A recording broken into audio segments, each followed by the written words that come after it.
জয় নিতাই, সকলে কেমন আছেন? আশা করছি ভালো আছে। তো মন্দিরে যাব আজ, চলো। এটা অবশ্য আসার সময় ভিডিও, মানে সকালের বড় 5:30টার দিকে হবে। কাশফুল কত সুন্দর দেখো, এখনও আছে। চলো মন্দিরে যাই। মঙ্গলা আরতি হচ্ছে, সকলে দর্শন করো ভগবানকে। সকলে ভিডিওটা ভালো লাগলে কমেন্টে সকলে হরি বল বলে যাবে, ঠিক আছে? চলো। এই যে প্রসাদী ফুল, আর আমরা ফুল তুলছিলাম। এইগুলো কি টগর ফুল বলি আমরা, তোমরা কি ফুল বলো কমেন্টে জানাবে। আর ভিডিওটা ভালো লাগলে like, share, comment and subscribe সকলে করো।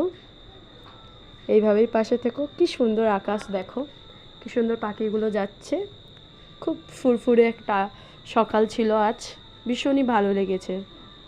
তো এটা আসার পথে এই যে ফুল তুলছি আমরা। এই যে বাড়ি আসছিলাম হেঁটে হেঁটে। চলো সকলে বাড়ি গিয়ে গোপালকে দেখাবো। গোপালকে কেমন লাগছে সকলে জানিও। এই যে কেশবকে কেমন লাগছে সকলে কমেন্টে জানাবে। হরি বল।